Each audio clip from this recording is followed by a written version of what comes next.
तरुण भाई डियर बैठिए, दिखाएंगे। तो माय डियर, इस समय हम लोग चर्चा करेंगे, पढ़ेंगे 10th इतिहास के पहला चैप्टर का जो लास्ट पॉइंट है, नहीं उस पर चर्चा कर रहे थे। प्रमुख अस्मिता तक हमने लिखा दिए थे और एक्सरसाइज चल रहा है, और एक्सरसाइज में बहुत कुछ बता दिए। एक्सरसाइज में जो शेष कुछ बचा हुआ है उस पर थोड़ा सा जल्दी से हम लोग देख ले, फिर अगला चैप्टर शुरू करेंगे। क्या? तो इकाई ए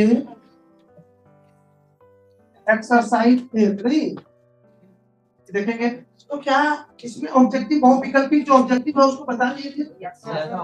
मिलान वाला पढ़ना पड़ेगा। चलिए मिलान वाला देख लो माय डियर, आप लोग भी। मिलान वाला माय डियर तीन स्टाइल में। मिलान वाला तीन स्टाइल देख लीजिए। पहला स्टाइल क्या है? पहला स्टाइल में भी 4 गो है। मिलान वाला समझते हैं ना? जैसे कि इसमें दिया हुआ है समूह और दूसरा समूह।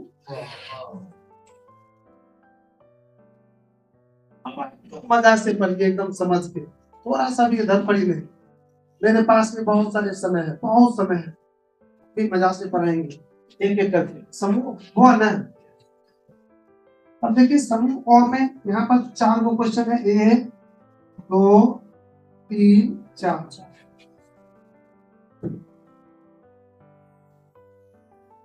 पहला वाला में है कोसूत, सॉरी यहाँ से नहीं, मेजनी। तो मेजनी कहाँ के थी? इटली, अर्थात इसके सामने हो जाएगा खो। दूसरा में हीगेल, मान लीजिए हीगेल का ज्यादा आप चर्चा नहीं सुने हैं, तो बिस्मार्क का तो सुने हैं। तीसरा नंबर पर बिस्मार्क क्या थे? जर्मनी के चांसलर। तो घोर लगा दीजिए। 3 नंबर कितना, उसको छोड़ दीजिए। विक्टर एमेनुअल राजनीतिक था, गो बताए चेयर के की मिले गो। इसका क्या हो गया? वो अपने हो गया। अब दूसरा स्टाइल और दूसरा स्टाइल में फिर इसमें कितना है? 1 2 3 4 है। तो इसमें है फिर एक नंबर वियना सम्मेलन 1815। इसका 1 नंबर हो जाएगा घो। फिर दूसरा का मेटरलिंक का पतन 1848, तो इसका हो जाएगा गो। इसका इटली का एकीकरण 1857, इसका हो जाएगा गो। और शेष जो बच गया, क्या बच गया? गो। ये आपका 2 स्टेप का हो गया। अच्छा, इसी आधार पर 3 स्टेप भी हो सकता है, हो जाएगा ना? 3 स्टेप यहाँ का जगह है। तीसरी स्टेप फिर वही 1 2 3 और 4। सूत तो हमने राष्ट्रवादी नेता ये है फॉर्म हो गया।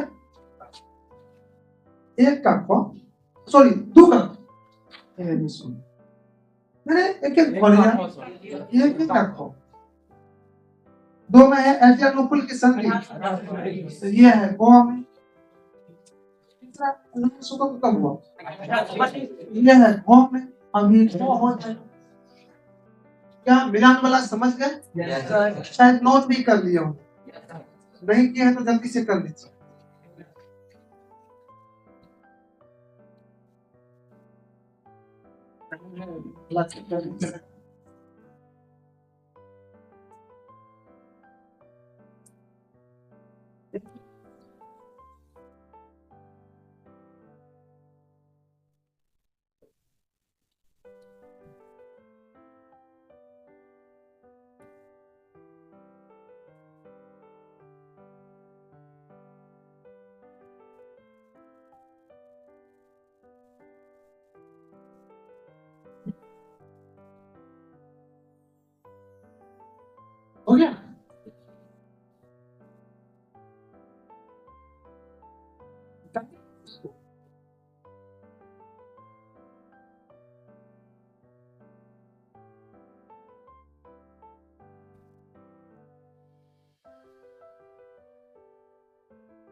हम लोग चलते हैं, क्वेश्चन आंसर है लॉन्ग और शॉर्ट, उस पर विचार करते हैं कि आपके कॉपी से शादी कर रहा है नहीं कर रहा है। सबसे पहला क्वेश्चन है राष्ट्रवाद क्या है? क्या हो जाएगा? दूसरा है मेजनी कौन था? और तीसरा है जर्मनी के खिलाफ की भाषा, और चौथा है मेटरलिक युद्ध। अब मैं लघु उत्तरीय में दो तरह के हैं, तो वो छोटका है वो बड़ा। छोटके में वो क्या फिर कह दीजिए इसको मझोल का, ये 60 शब्द में है। 1848 के फ्रांसीसी क्रांति के कारण उसी में 2 नंबर में इटली जर्मनी के क्रम में ऑस्ट्रिया। तीसरा यूरोप में राष्ट्रवाद को फैलाने में किस तरह सहायक हुए। चौथा में गिरिबाल्दी के कारण। पांचवा विलियम प्रथम के बगैर जर्मनी के। हम चलते हैं दिल गुतरिया में 5 को क्वेश्चन है, वो देखते हैं आपके कॉपी से जारी कर रहा है कि कर रहा है। पहला है इटली के काल में वेजनी काबुल गिरिबाल्दी, जर्मनी के काल में बिस्मार्क का हो जाएगा। राष्ट्रवाद उदय के कारण पड़ा कथा राष्ट्रवाद यूरोप राष्ट्रवाद उदय के कारण, तो हम लोग यूरोप का पढ़ रहे हैं ना। यूरोप जुलाई 1830 कितने पता है?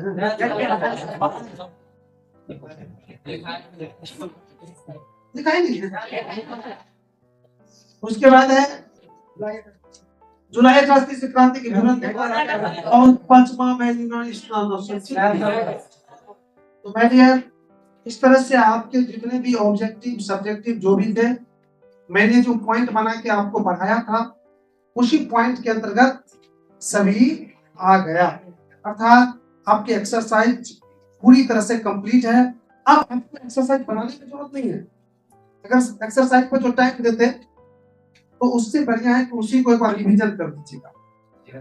अब वो एक तरफ से नहीं, बच्चे जो बनाते थे वो बनाने की जरूरत, क्योंकि आपकी कॉपी से टाइप कर दिया, जो आपको पॉइंट पढ़ा है उसी के अंतर्गत आपका ऑब्जेक्टिव आ गया, तो वैसा करने की कोई जरूरत नहीं है। क्या समझ गए? Yes sir. हाँ, अब मेरे हिसाब से चैप्टर लास्ट कर दिए, लेकिन अभी भी आप क्वेश्चन पूछ सकते हैं। अभी ही नहीं, आप बिल्कुल ओपन है, कभी भी हमसे क्वेश्चन उस पर संबंधित पूछ सकते हैं। मैं एक चीज बार बार करता हूँ आपको मैं कि मैं कालिदास नहीं हूँ, बहुत बड़े विद्वान नहीं हूँ कि मैं हर एक क्वेश्चन का जवाब दे सकता हूँ, लेकिन इतना जरूर करता हूँ कि अगर आप क्वेश्चन दीजिएगा तो नहीं होगा तो क्या करेंगे, उसको रिजर्व रखेंगे। बहुत सारे माध्यम है जिसके माध्यम से आप देख के फिर बता सकते,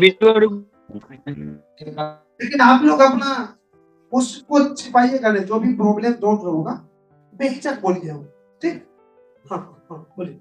जब यूरोप में राष्ट्रवाद का जन्म हुआ, दूसरा देश तक को जो अधिकार किया होता उसको भगा रहा था, तो उसे सम्राटवाद हुक्म नहीं, इस बात को खत्म होना चाहिए, तो ये जन्म पे। अच्छा बैठिए। राष्ट्रवाद का मतलब हुआ कि अपने देश से प्रेम की भावना क्या हुआ? अब प्रेम की भावना बनने का मतलब क्या हुआ? अपने देश माने उस, अगर देख लीजिए परिवार में अगर किसी के प्रति प्रेम की भावना जग जाता है तो उसको ऊपर उठाने के लिए जी जान लगा देता है, चाहे बेटा हो बाप हो कोई भी क्यों नहीं हो, जी जान लगाता है। तो फिर अपने देश के विकास के लिए क्या किया, सब जी जान लगा दिया। यूरोप के देश जी जान लगा दिया कि हमारा देश विकास होना चाहिए। उसको ये पता नहीं था कि हम जो पैसा कमाने के लिए जा रहे हैं, अपना विकास जो करना चाह रहे हैं, तो वह पैसा हम चौरा के लाएंगे कैसे लाएंगे।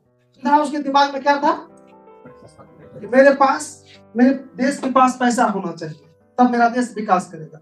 इसी कहिए भूख में, एक तरह से हाँ भूख में क्या किया उन्होंने, दुनिया के देश दूसरा देश जाने लगा, व्यापार करे, पैसा कहां से आएगा? व्यापार से।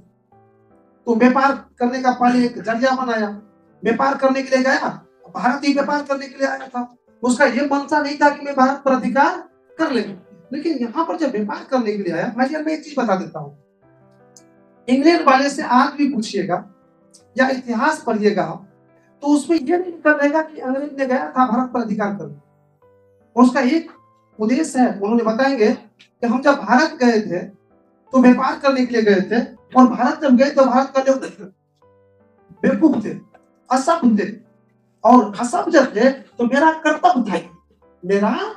कर्तव्य था उसको सभ्य बनाना था, वो अपना यूनिवर्सल एक थॉट दे रहा है कि दुनिया में जो लोग बुद्धिजीवी है, जो लोग समाज सेवी है, उसका कर्तव्य बनता है दूसरों को वो ऊपर उठाए।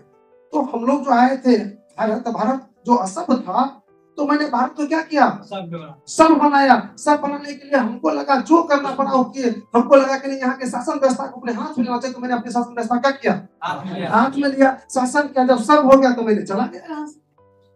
उसका सीधा थॉट ये है, लेकिन ऐसा तो हुआ नहीं ना। वो तो क्यों अधिकार किया था, लूटने के लिए। इसको चुनने सब कुछ ले लिया।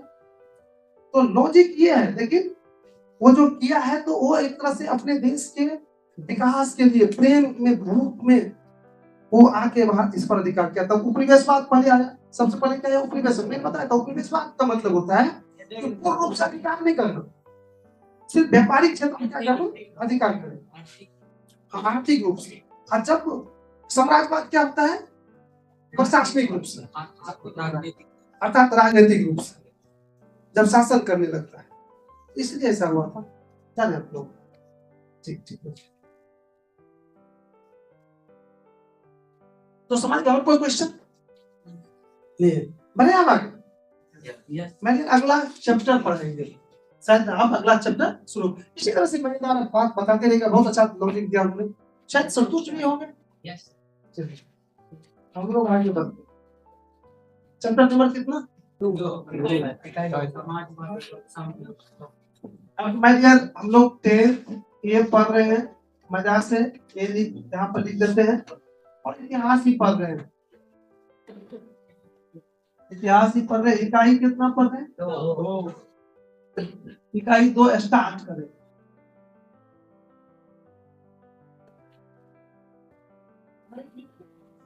कितना सारी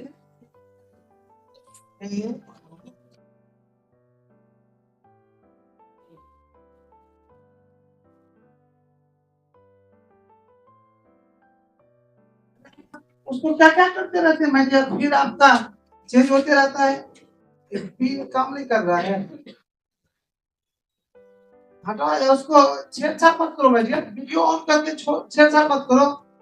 हम अकेला में फिर परेशान होते हैं। सिर्फ क्लास कीजिए ना, जो दिक्कत होता है उसमें छेड़छाड़ नहीं करते, अलग में मोबाइल रख दीजिए आप। इतिहास इकाई 2 स्टार्ट। इतना था। अब आइए आपका चैप्टर का नाम क्या है उस पर चर्चा करते हैं। नहीं, चैप्टर का नाम है समाजवाद एवं साम्यवाद।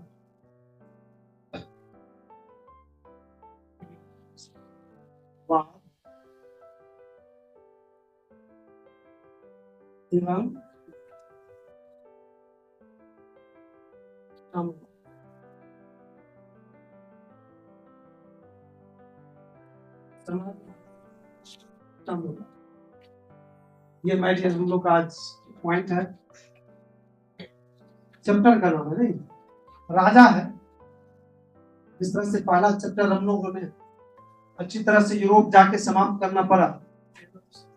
और इसमें क्या करना पड़ेगा, यूरोप के लिए एक देश है कौन, तो रूस, वहां जाना पड़ेगा। इसमें रूस का स्पेशल, पहले तो इस शब्द का मीनिंग उनिंग जानते हैं कि क्या है नहीं है, देखिए। चलिए अब पेन रख दीजिए, रिलैक्स में। मैंने जैसा कि आपको ज्ञान दिया, मैं बताते आ रहा हूं कि किसी भी चैप्टर का जो नाम होता है, शीर्षक जो होता है, उसमें पूरी चैप्टर का कहानी छुपी हुई रहती है।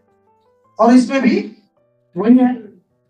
तो मैं बहुत हद तक यहाँ सुलझाने का प्रयास करता हूँ, जिससे क्या होता है कि आगे आपकी उतना दिक्कत नहीं होती। आइए यहाँ पर देखिए क्या क्या है। पेन रखो माय डियर। सबसे पहले कौन शब्द है,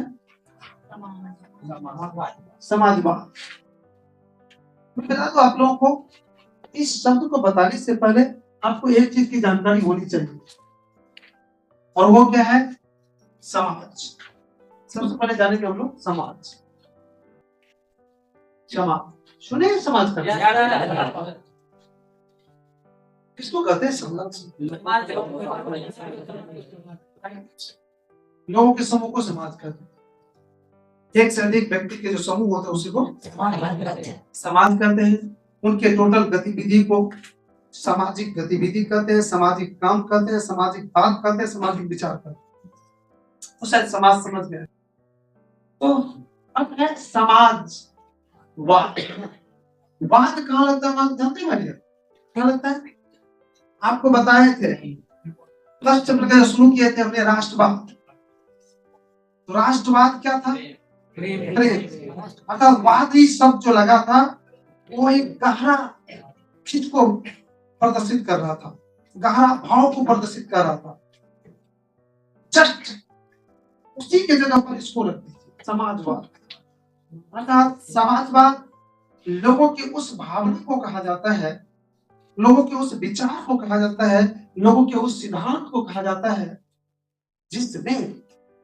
जिसमें समाज या फिर कहिए पूरे समाज के विकास की बात होती है, जिसमें समाज के नीचे तबके के लोग को ऊपर उठाने की बात होती है, जिसमें समाज कल्याण की बात होती है, जिसमें समाज को सुंदर बनाने की बात होती है।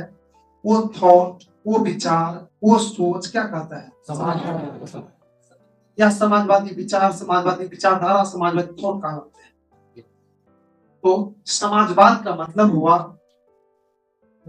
वैसी विचारधारा जो संपूर्ण समाज के विकास की बात करता है, जो संपूर्ण समाज के कल्याण की बात करता है, वो विचारधारा क्या कहते हैं? समाजवाद। क्लियर हो गया? समाजवाद का क्या मतलब होता है? अब आइए, मैंने बहुत कम ही लोग रियल में समाजवादी होते हैं, और सिर्फ दिखावटी तो आपको लगेगा, खास करके नेता जितने भी है वो सब कहेंगे कि हम समाजवादी हैं।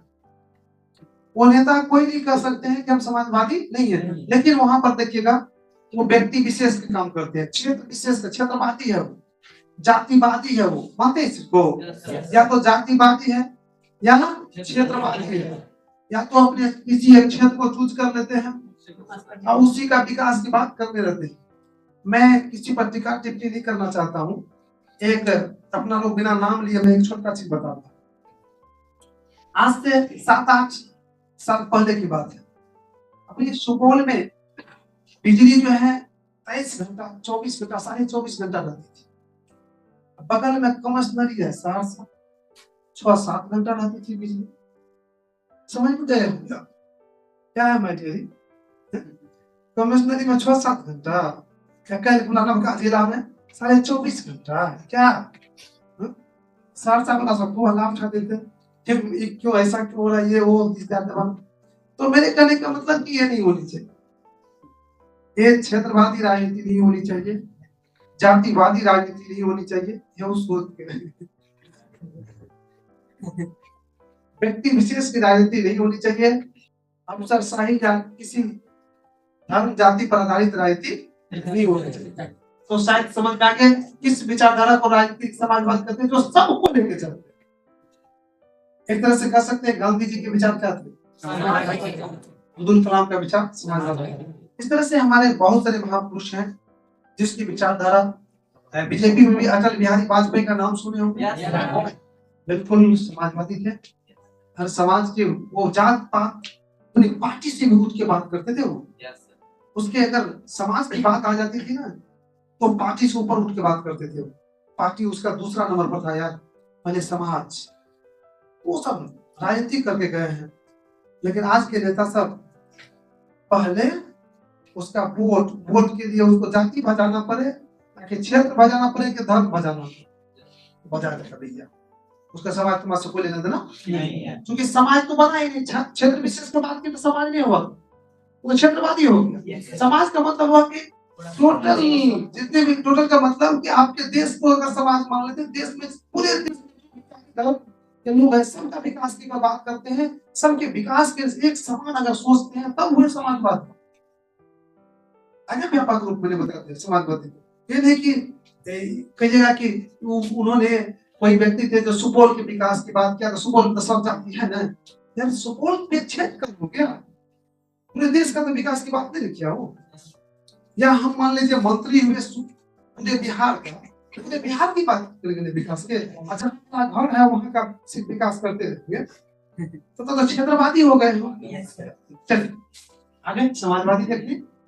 मैं डियर देखिए ये शब्द मैं डियर इसी का दूसरा नाम है, लेकिन ये है प्रजावाची है उग्र रूप है। उग्र रूप समझते हैं उग्र रूप?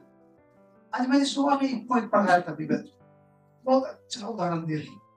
मैंने इसको समझाने के लिए उदाहरण दिया था, आप भी सुन लीजिए क्या दी थी। हमने कहे थे कि मान लीजिए कि ये बच्चे हमसे 5,000 रुपया लिया और कहा कि बहुत इमरजेंसी है सर, मैं परसों दे दूंगा, और मैं भी दे दिया इसको परसों रुपया, तो ये चल गया। परसों कल पढ़ने के लिए भी आया, लेकिन परसों इन्होंने नहीं आया, परसों भी नहीं आया, 3-4 दिन भी नहीं आया। तो उसके बाद क्या किया, हम इसको खोजना शुरू किए। रूम तुमका पता लगा, रूम पर पहुंचे, रूम पर भी नहीं मिला, फाइंडिंग रूम पर दौड़े, वहां भी नहीं मिला। 1 महीना के बाद ये लोहिया चौक पर मिलता है। तो हमने जो पहला रुपया मांगेंगे, मैंने सिंपल में कि बाबू रुपया दे दो, तो वो हो गया कौन,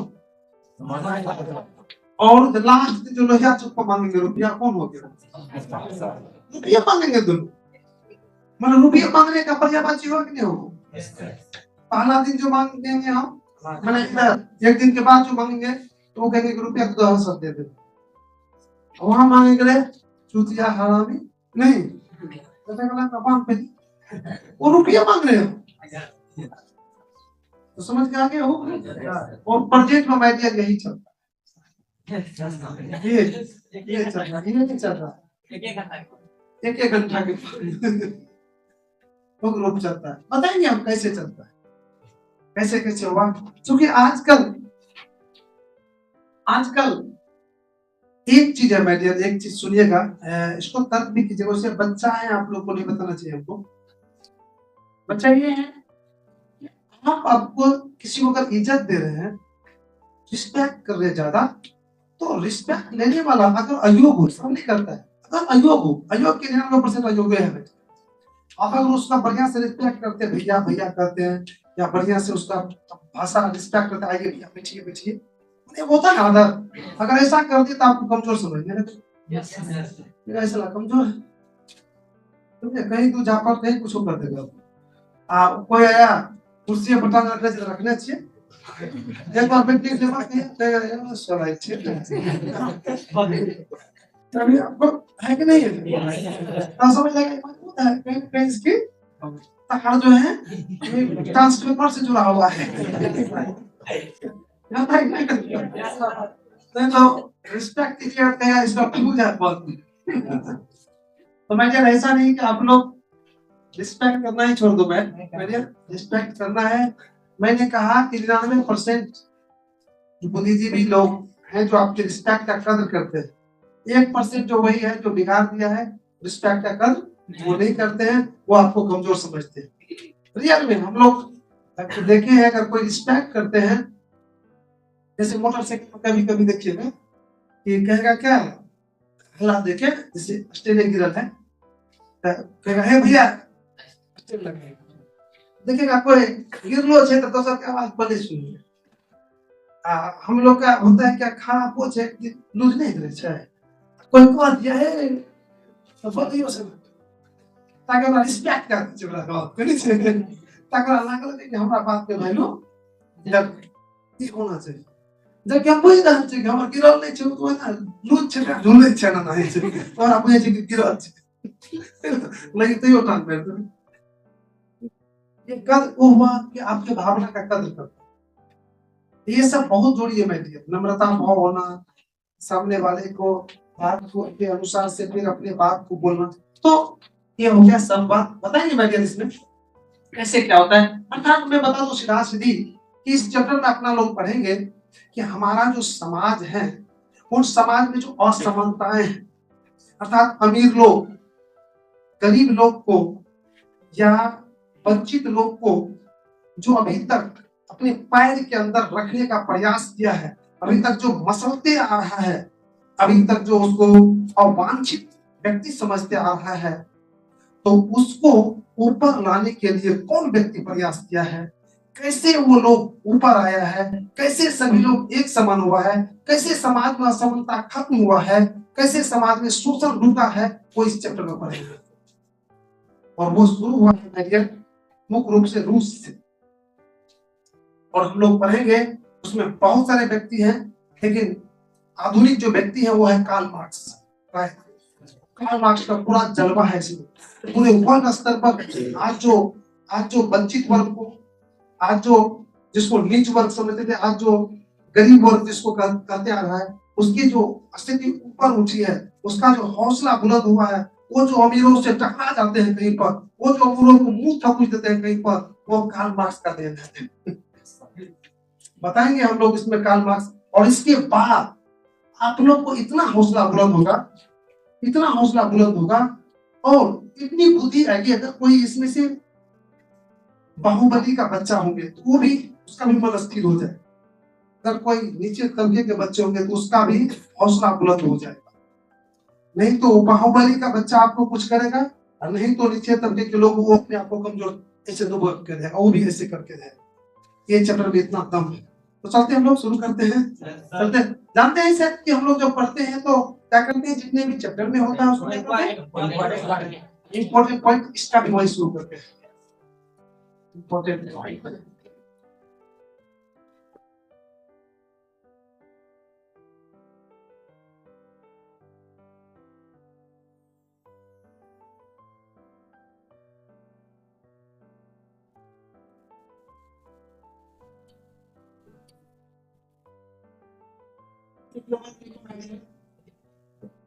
यही कौन, समाजवाद का परिभाषा परिचय अर्थ।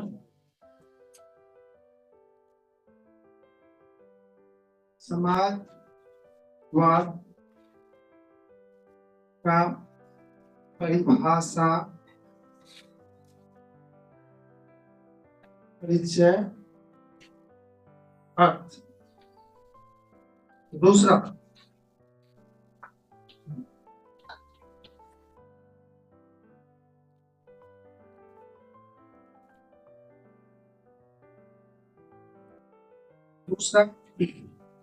समाजवाद की उत्पत्ति। समाजवाद की उत्पत्ति।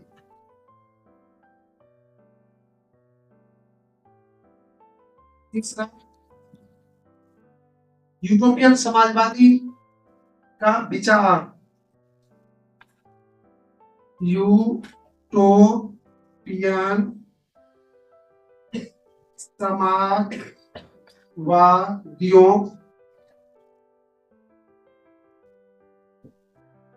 समाजवादियों का विचार।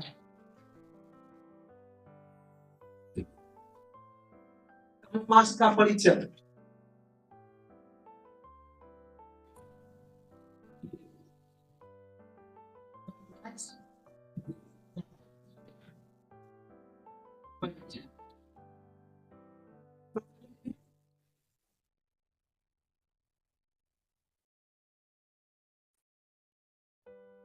देखो यार, साथ है बिल्कुल एसएसटी का हीरो बना के भेजेंगे आप लोग को, ठीक है?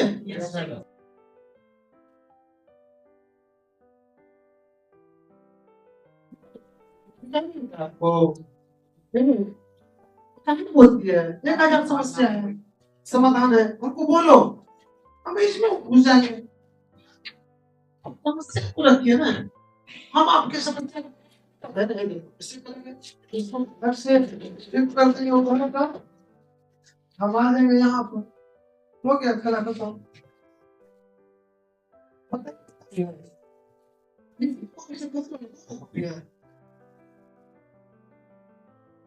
यहाँ से लिखेंगे,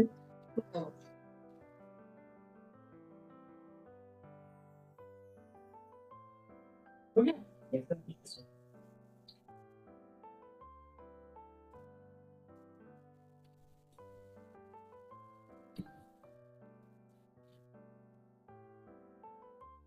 इंपॉर्टेंट पॉइंट लिख के छुट्टी देंगे यार, चलो सुन लो। जो चार को है कट से खींचो, थोड़ा सा स्क्रीन मिटा देते हैं, लंबा चौड़ा होगा, थोड़ा सा खींच देते हैं। चार हो गया, पांचवा हो गया तालमा।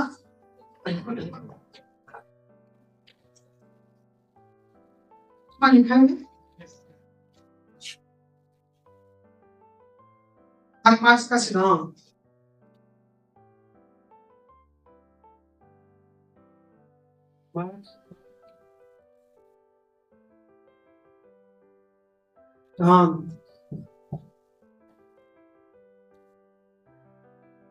इतिहास की बहुत बात देखिए, इतिहास की भौतिकवादी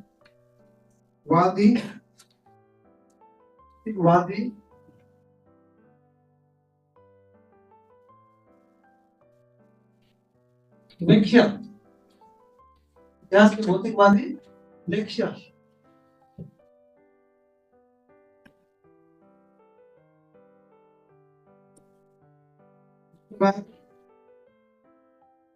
मार्क्स तथा प्रथम अंतरराष्ट्रीय संघ, मार्क्स तथा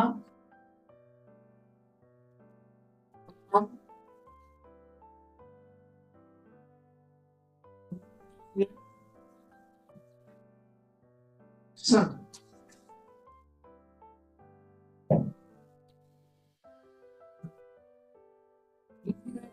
अंतरराष्ट्रीय संघ, द्वितीय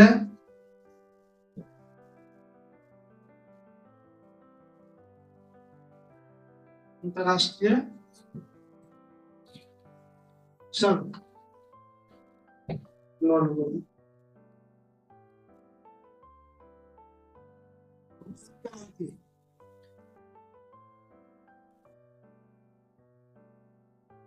रूसी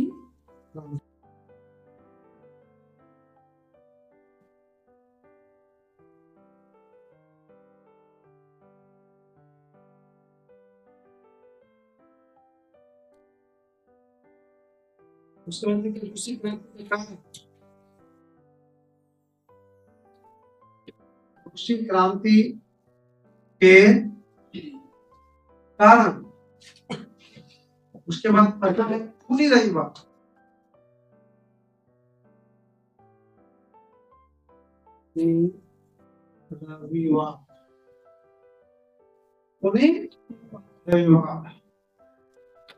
उसके बाद पता है रूसी क्रांति के परिणाम,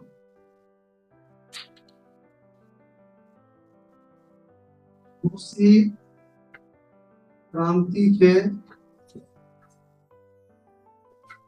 परिणाम। बहुत जल्दी आपका समस्या समाधान हो जाएगा, तो हो जाएगा पूरा समाधान। रूसी क्रांति के परिणाम 13 में।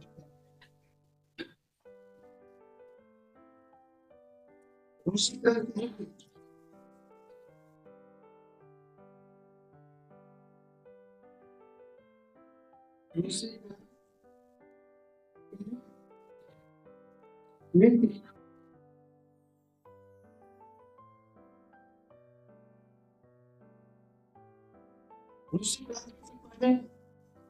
किसानों की स्थिति, रूसी क्रांति से पहले रूसी किसानों की स्थिति, किसानों की स्थिति। ऑनलाइन वाले बैठ गया, हो सकता है कि आपका 2 मिनट बचा हुआ है टाइम, अगर 2 मिनट से पहले क्लास ऑफ हो जाती है कोई बात नहीं, उसके बाद अगर ऑन रहा तो आपको थोड़ा सा दिक्कत करना पड़ेगा। उसके बाद देखिए 15 मिनट सर भाड़ा पर रूसी क्रांति से पहले रूसीकरण की नीति, सर्वहारा वर्ग, सर्वहारा वर्ग। तो अगर ये जो मैंने टोटल में है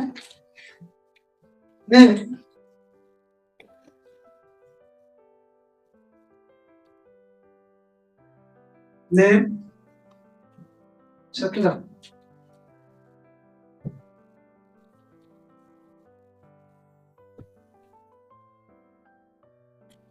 अब 1 मिनट के बाद तो क्लास होगी हो सकता है कि आपको दिक्कत हो जाए। 17 लिंक हो गया। उसके बाद सी क्यू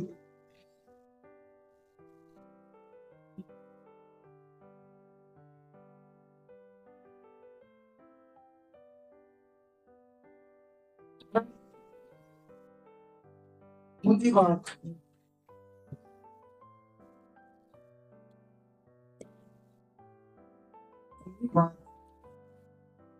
चलो देखिए, अक्टूबर क्रांति, अक्टूबर क्रांति।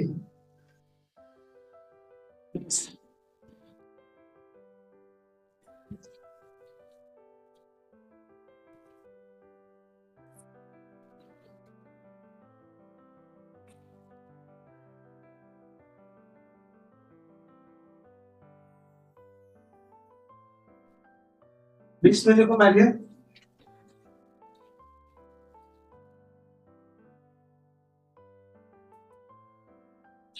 बात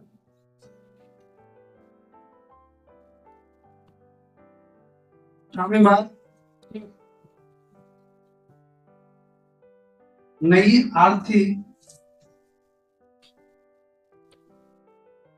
आर्थिक एवं